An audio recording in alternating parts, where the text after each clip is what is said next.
sounds like a story to me, some crazy fable that you would not believe. Oh, but ain't she Welcome to the Avram Davidson universe, where we listen to some of the greatest stories ever written, adored by Ursula Le Guin, Neil Gaiman, Leonard Nimoy, Ray Bradbury, and Stephen King. Enjoy classic tales such as Are All the Seas with Oysters, The Golem, Sources of the Nile, and many others. Very excited about today's guest, J.E. Coleman, or John Emery Coleman. He's a Chicago-based pulp novelist and tabletop designer, currently republishing their works on Amazon and DMS Guild. We're going to be listening to Vergil and the Caged Bird, originally published in Amazing Stories in January of 1987. In terms of news, we are still looking for fantastic guests. I'm also open to new ideas, younger folks who might want to host, other people who want to host, guests, you name it. If you're interested in being part of the Avram Davidson universe, you can always reach out to me at www.avramdavidson.com. And in just a moment, I will be bringing in John. John, thanks so much for joining me today. It's excellent to be here, Seth. Yeah. So I guess first question is, before we get started on Avram, what are you working on these days? Tell us a little bit about you. What's going on? So I'm a tabletop designer and a novelist, well, more accurately, novelist. But a lot of my work, I worked with one artist over approximately 15 years, and we just no longer speak. So I had to take a lot of his artwork out, which was a lot of that old woodblock print artwork that you'd see in older first edition and second edition. Very simplistic work that's just high quality and evocative of those classic fantasy stories.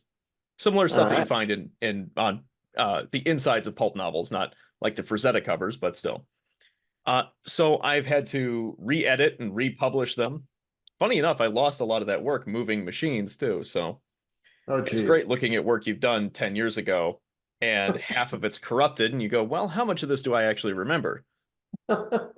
Thankfully, my brain isn't so rotten that it can still reconstruct a lot of those old things. So I'm putting out a couple of short story collections later in the year, re-editing a lot of my old tabletop adventures and getting them out and ready to play. Nice. And tell me about when you first and how you first discovered Avram. I was actually going on it. I have to write out everything that I think. But so when I was originally going through this, I remember reading The Golem, but I didn't remember when. And so I was trying to today backtrack all the way through the mental museum to see where I could get it. And I ended up getting to Flashing Swords #3 that had it had a Fritz Leiber Fafhrd and the Grey Mouser story I was very fond of.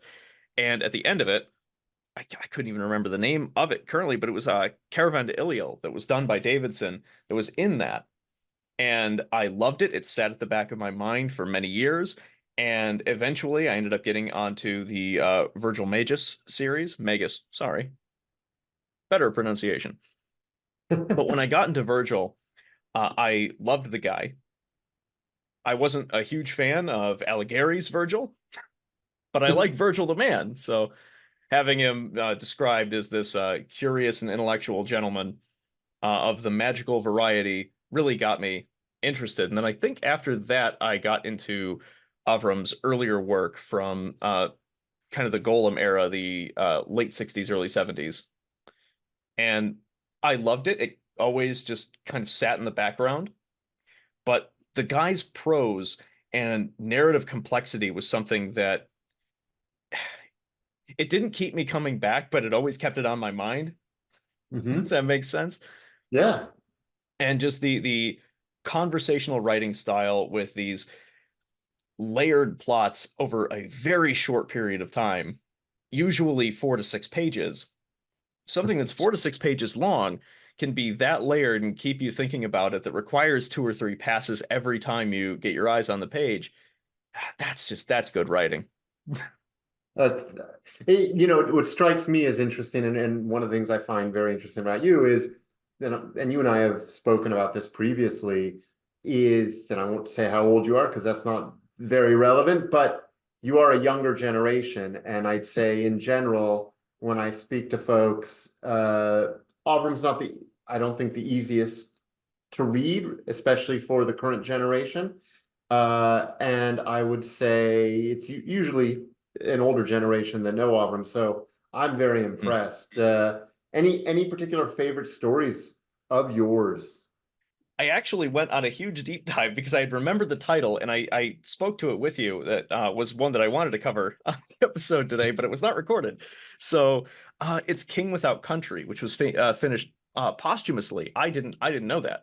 I remembered reading it, and it is such an incredible, like I said, convoluted and complex narrative within, I think, around 5,000 to 10,000 words, around in that Yeah, ballpark. That was who finished it.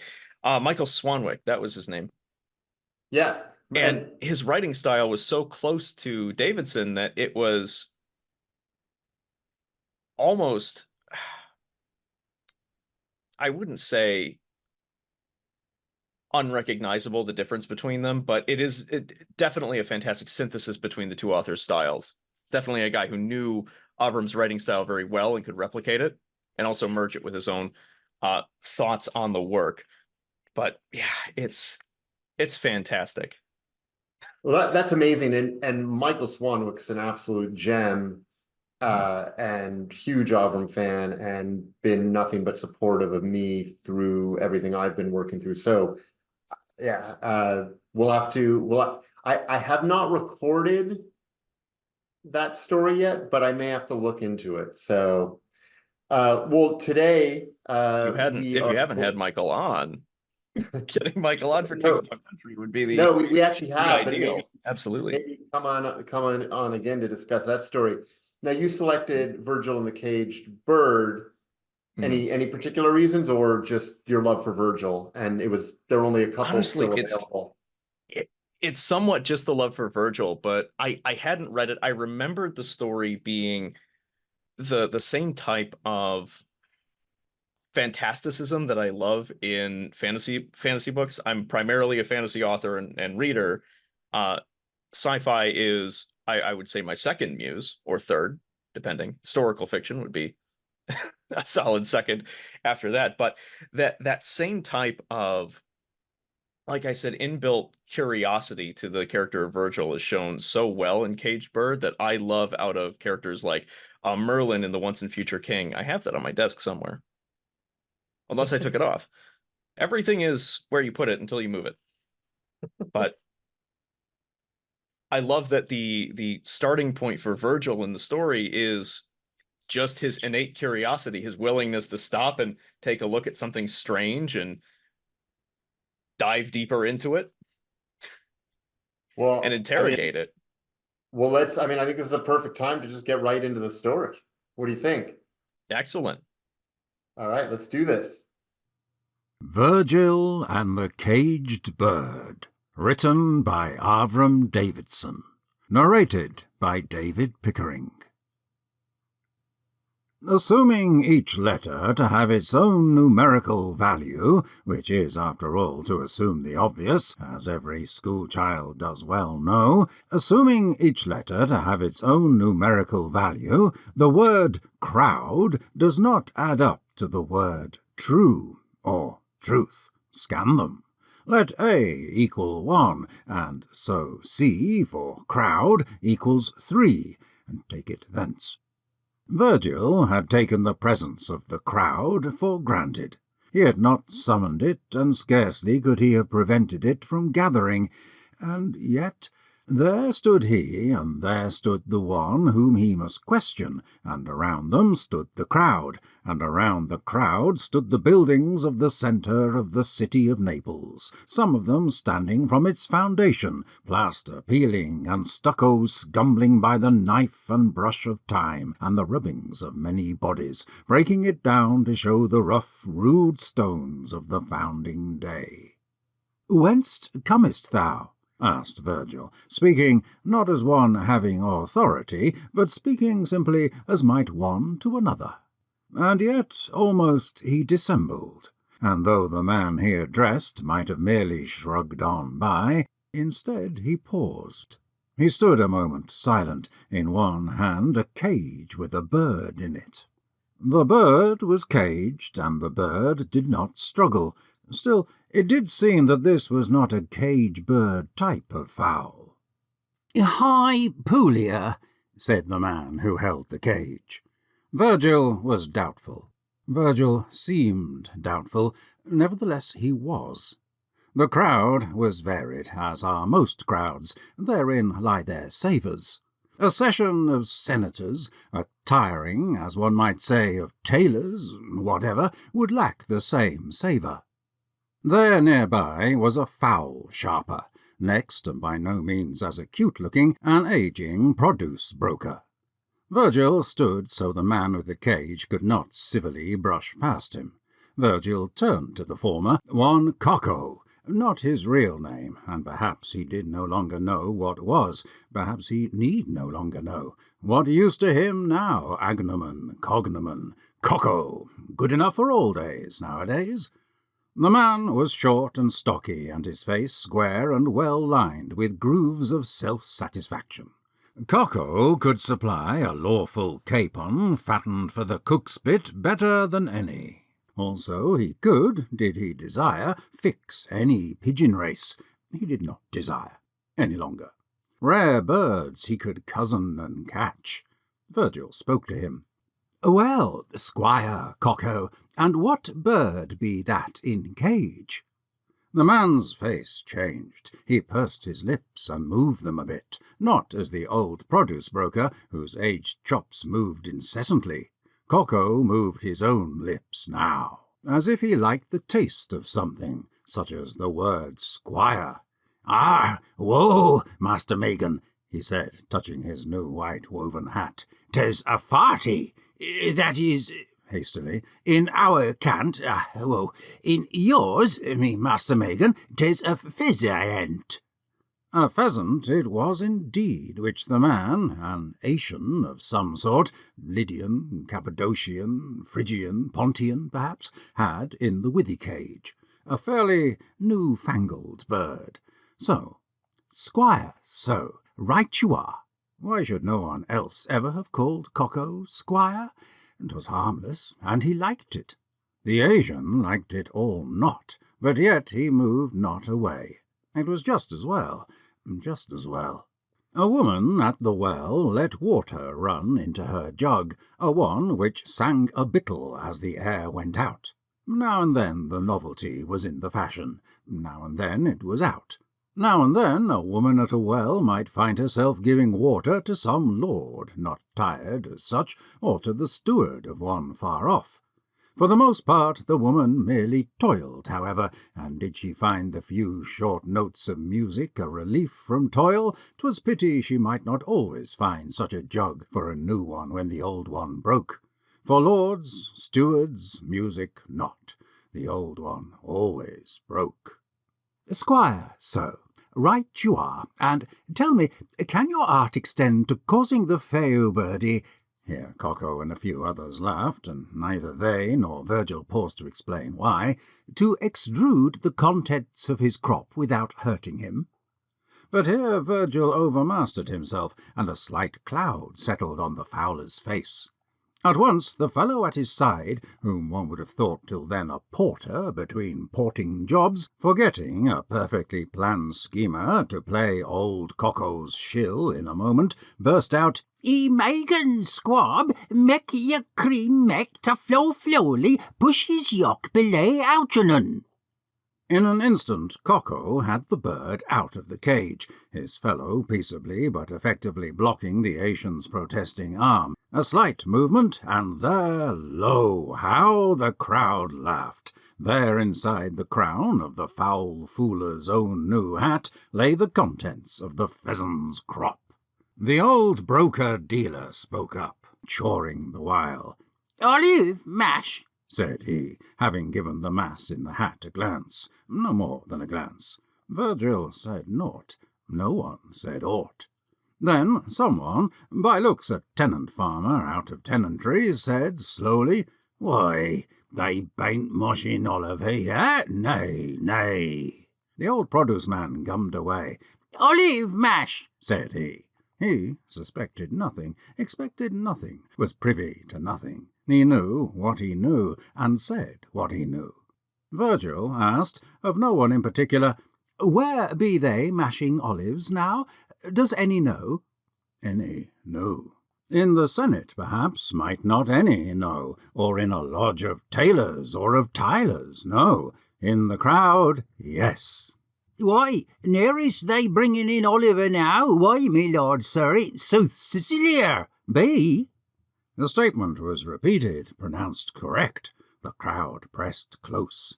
The Asian, and it was surely one of Little Asia, that droop cap, that bone-stiff nose, blue eyes, blue beads, and red shoulder-cape, surely added up to no other provenance than Little Asia, had said a thing they now knew was not so. Why? They asked this aloud. Then they asked it loud. Little recked the Little Asian, but a little he did reck. An ass-cart piled high with parsnips rattled by, and as soon as the trundle sound ceased, eagerly the man said, nervously, "My lords, my sirs, masters, may I swear it by my nose and ears, I've been not in Sicilia south this time 12 year." And Vergil said, with a nod, "He speaks the truth." A sigh from the Asian. Who would move on? No one moved away. Many a sigh. Then, "But then you have been now where?"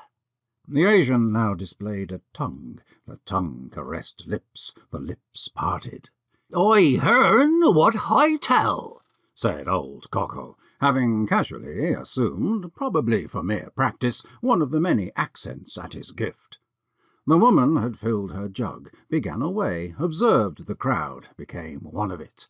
A Tartar she was, a slave to say. "I hearn, I tell, I been at Hypolia. Nay, so? We all hearn, nay, na?" The crowd affirmed. The Asian stole a swift glance. The crowd pressed closer. "I don't believe," Vergil said, "that in High Apulia they are gathering olives in yet, alone crushing the fruit for the presses, but mayhap so, mayhappen early—" The Asian seized hold of Vergil's hands. "I swear by what ye ask, I've been not—" Vergil said, "They say that twice a year the caged quail beats its head against the cage, at other times is still. Well, I've said I know you spoke the truth, for far more than a half a year have you not been in southern Sicily. True. 12 years? True. But it may be, mayn't it be, that the bird has been?" The crowd stopped buzzing, began to look at each other and at the bird, and from the bird to the Asian, and from the Asian to the magus Vergil, and then at each other, and in the silence from halfway up the street was heard the voice of a mendicant street narrator, half blind or all blind. "And the king of Cappadocia, he saith, Galatia shall be mine, he saith the king of Cappadocia, and he scarpens the skies upon the hubs of his chariot wagons for to rip the Galatian seas to pieces, scarpens he. And the king of the Galatian seas, he gatherers his wise men to set for a council, saying, Och, wisha, and what shall I be doing to protect my wee ones, is saying the king of—" But this account, if one might term it such, had been crawling its way along the length of Little Asia, Larger Asia, Egypt, Libya the less, Libya the more, Syrtis Major, Baobu Alzing, and places it were valueless to compute, without anyone ever learning anything of detail, let alone of value, as to what decision was come to by the Galatians, a people not known widely for coming to decisions. And old Coco asked, "The bird, sir?" "Yes. Of what, for instance, squire, does the Fao birdie smell?" Coco said, "Of millet meal." He sniffed the bill and plumage. Of old bread, of ardurum yerb, like unto un were going to stuff un for a banquet. But instantly the fowler dropped the jape, something struggling to pass between the plumage of the pheasant, glints of red amidst the brown, red almost purple, it were fanciable, and the old man's nose. Of ardurum yerb, such as grow? Excitement caused his voice to grow high, as actually he himself was actually calculating and reckoning. As grow, ardurum yerb, in sichally squatch, this bird been there. The crowd cheered, then, puzzled, began to growl and move. Vergil drew the Asian closer, for safe keeping, by his side. The man came. Marjoram did indeed grow by the marge of the Sicilian sea, on land too cut up for the great wheat crops to flourish. And what had this to do with this and that? Why was the great sage who housed himself in Naples to do with kitchen herbs and caged birds? Had he not a cook or cooks? And why troubled he to act as judge in a minor crowd quarrel, which, in truth to speak, he had largely himself begun? In truth to speak. In truth he could not have well said. It was not quite his nose. It was something more subtle. It was something pertaining to a fifth element, neither wind, nor fire, nor earth, nor water, not any known of the humours. Something, on seeing the man with the caged bird, had said, "Pause," and said, "Question." And here he was, backed into a corner between a fountain of waters and a tiny temple frequented perhaps once a year by those who lacked even lares and penates, very slightly, uneasily hoping he had not easily begun something which— nothing sublime, merely ridiculous. Coco's nose had never been lovely. It was reddened now, its nares opened wider than usual. "Smoke!" crowed old Squire Coco. "He smell of smoke!" And then Vergil asked where had there been of late some great fire. Such news was already getting around, and right then the news got all around. The tow, master! Sir Mage, they say." Bit by bit it was, after a manner, calculated. The bird was either loose when the fire started, or the bird was let loose to save its life. Had the bird somehow gotten loose, lured back? How? Had the bird been in high Apulia? No, it could not have flown thence to southern Sicily, and there have eaten the mash from the olive vats, thence to have flown back again. Yes, it could have flown across the Messinian Straits. How had it been recaptured? For surely there was reason, and there were reasons why the Asian had behaved. When women are of a crowd, they are never of a crowd, as are men. In the sudden silence she never noticed, the Tartar slave girl poured water into a tiny cup, and offered it to the pheasant, and when it had drunk she murmured, "Oh, thou, such a pretty bird!"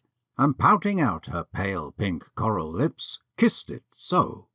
Suddenly a man stood there, and no bird more. The slave girl did not scream. Old Squire Coco it was who screamed. The crowd gazed stunned. The little Asian was the colour of glazier's ash. "Welcome, lordly sir, and who are you, that we might greet you well? I am called Vergil of the Mages." The tall man in the purple, red, brown, sea-smelling robe said, "Woman, thou art free. Go, Asian, never again are we to see thee alive, lest the bowyer bring ye 'tis well known what. Negus, may one have some wine? There is a bitter taste in my mouth, like that of olive mash. I know not why." He gave an abrupt shake of his head. "Citizens and subjects of Galatia, I am the king of Cappadocia, and— Stay, what place is this?" This has been Vergil and the Caged Bird, written by Avram Davidson, narrated by David Pickering. So, what'd you think? It's just, as the kids say, an absolute banger. I really like Caged Bird. It's got such a fun frenetic energy. It's right in the middle of a large scene with a lot of characters. You're dealing with man, I want to say conversational vernacular. I already talked about Avram's conversational writing before, but he has such a talent for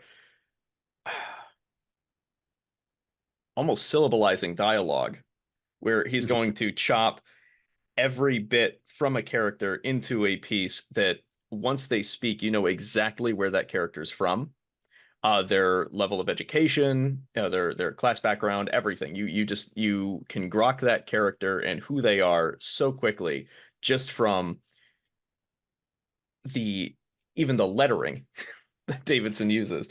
Uh, Yep.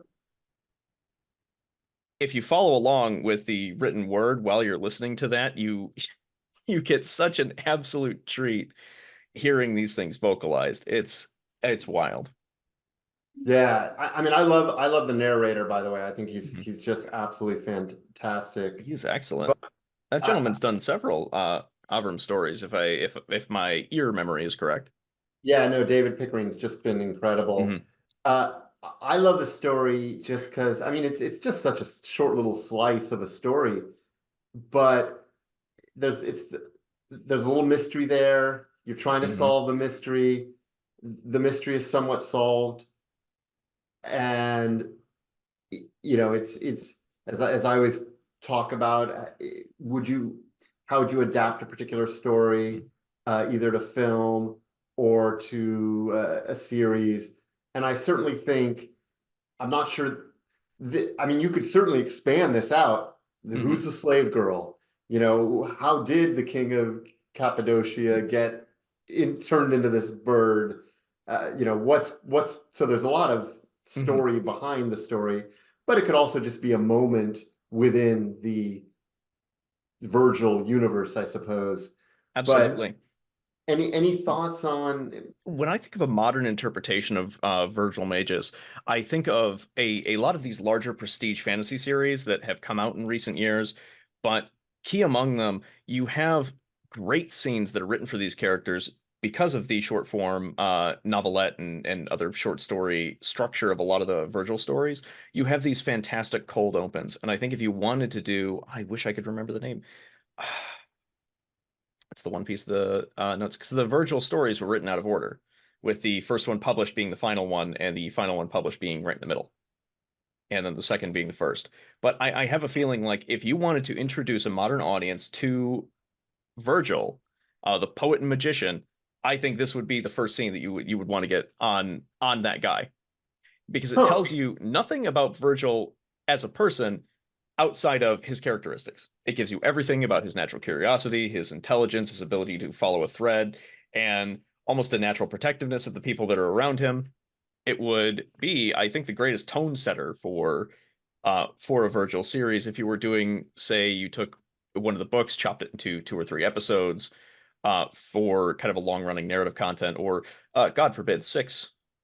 People love those 45 to hour long 6 episode series these days, which are Yeah. absolutely terrifying. At least to me. I'm a film gentleman. I was never a super huge TV watcher. So, but Yeah. I think that the Caged Bird is a great way to show every characteristic of Virgil that you're going to want to follow for the rest of a series. I never thought of that. That's pretty remarkable. My sense is he's older here. He's definitely an Hmm. older Virgil as opposed to some of the other stories. I think he's younger in Phoenix. Hmm. Um, but I was trying to think if you were to do a Virgil series or a movie, and this was the opening scene, Hmm. and you'd have to flash back, I suppose, to a younger Virgil at some point. Yeah. Who who would you have play Virgil based on Avram's Virgil? This is going to be a strange one, but I think Lee Pace. Who's that? I don't know. I'm not familiar. Lee Pace is I believe he's a British actor.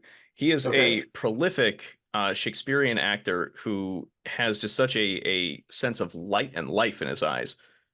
He was the gentleman who they picked up for the Hobbit films to do Thranduil, the King of the Mirkwood Elves. Hmm. And even though he doesn't do a lot, in those films. He's very sullen, stoic. There is still a sense of that mirth that he can bring to a role there, and I think you need somebody with a little bit of light behind the eyes to play Vergil. There I needs like to be it. an element of playfulness. So for an older Vergil now, because he's a bit older, I thought of Mhm. Ralph Fiennes would be a good older Vergil. Absolutely. And then for a younger Vergil, not an English actor, but I thought Mm. Adam Driver would be an interesting younger Vergil. Oh, I didn't even see that. I think Driver could be fantastic. Yeah. Just He's the an you got a incredible unique, actor. yeah, he's a unique quality about him. So any other thoughts on the story or anything else that you'd want to share about Avram today? I mean, I'm always so appreciative of my guest time and Mhm. just can't thank you enough. But any other thoughts? I think if you wanted to get started reading Avram's work, either you're going to want to go back to the first two stories, which right when we first spoke, I think 10 minutes, 15 minutes before we first spoke, I reread the Golem because I love that story.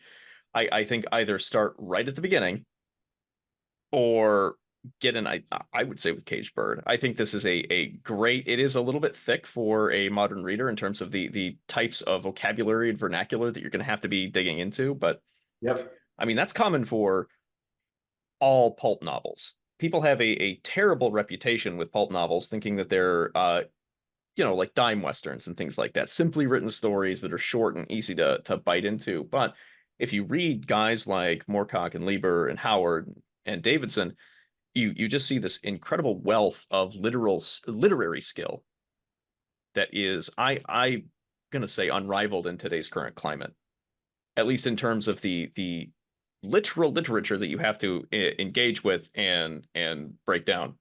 It's going to be much more complex. Well, look, I really appreciate your time. I love your thoughts. I think it'd be fun, and I know you're maybe open to this. I think it'd be fun Mhm. to have you possibly host an episode or two and see where that goes. There is If nothing I'd you're up like for to that. do more. Well, let's see where this goes, John. Excellent. All right. We'll see you Well, next month. let's see you next month. Thank you. Oh, I suppose God only knows. It sounds like a story to me, some crazy fable that you would not believe.